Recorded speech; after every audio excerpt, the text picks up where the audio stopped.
Hello, YouTube. Thursday, 19th of June today. 3 days till we go back to London. I wanted to talk about something that is dear to me at the moment, and it is focus on your strengths. In this life, we can't be everything. You can't do everything. You might be pulled in many different ways. Maybe you're in a situation where you feel like an area is just not your area, it's your weakness, or you feel like people are putting you down because you're not able to do what they expect you to do. Focus on your strengths. If you focus on your weakness, you will always feel inadequate and insecure. And an example is in motherhood, and talk about motherhood on this channel, or I do. And maybe you're naturally not a nurturing mother, or maybe you're naturally not the mother who knows how to connect with their kids, and no one talks about it, or I haven't seen people talk about it in my circles, where it's like, what if you just don't feel like it naturally comes? It doesn't mean you don't feel love for your child, you just don't have the capacity. And I just felt like, every woman is built different, raised different, has different skill sets, tool sets, and you don't have to abandon your core just because you're not doing it like Sally's doing it. You're not doing it like Pauline's doing it. I don't know where those names came from, but do it your own way. And the way you can do it your own way is by focusing on your strengths. Like, what is it that you're good at? Use that in order to get it done. For example, maybe you're really good at using your hands, right? So you might struggle with, having like patience when your child is throwing a tantrum or is sick. You don't know what to do, but you're good with your hands. Like, maybe for your job, you make clay pots and you embroider and things like that. Okay, so you can go online, find an answer to that problem. So, okay, my child keeps tantruming. What do I do? Usually they have an empty cup, or usually you're trying to control them. So what you can do is, how can I use my hands? How can I use something that I know I'm good at in order to solve this problem?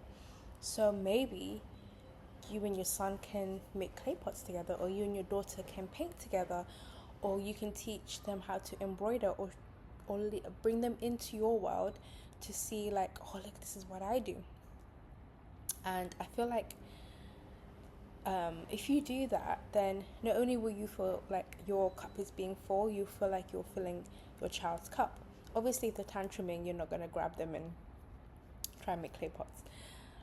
There's strategies in order to implement, but I think that to nurture is just to be yourself and be present, and that sense of you. Why am I stuck for words? Basically, when you are present and patient and just yourself, then you are able to show up for your child however you show up. And it's easy for you. Everybody learns. We all learn how to walk. We all learn how to talk. We all learn how to write. We all learn basic math and basic English. You can learn. Parenting is a skill. You can learn it. The nurturing part just comes out of a capacity of being loved. It's an emotional connection. And so when you figure out what you're good at and your strengths, you use that to find a way to connect with your child, or you use that to find a way to solve problems in your motherhood. Or you can even solve problems in other areas of your life, like in homemaking. Maybe you're not good at cleaning, maybe it's just not your thing, but you're good at baking. Okay, then maybe you just do light cleaning every day, and then hire a cleaner to come in once a week or once a month, or just find strategies where you can use your hands. Maybe you can make something. Maybe you can make your own solution, and that will make it feel like, although you're not enjoying what you're doing it in a way that is using your strengths or using your talents and abilities to get that done. Does that make sense? And I feel like that will help you not focus on something you can't control. You can't control that you are not Sally or Pauline, but you are you. And figuring out your strengths and focusing on that in order to solve the problems in your life will not only give you that confidence, it will help you be confident in yourself. Like, you're accepting yourself, like, this is me, this is what I'm good at, this is where I light up, and I think that light is what children want in their mothers. They don't want this cookie cutter mother. No, they want you to just be you, and that funny, kind, adventurous person that's inside of you is there. You're just trying to force yourself to be different to who you really are. And being a mother doesn't mean you have to follow these rules. No, you can learn the skills, like you can learn any skill, but you can adapt it to your strengths. So I'll say 3 steps in order to apply what I've said about strengths. So obviously, first you need to identify your strength, and this takes time. Sometimes you can ask people around you. You can start journaling.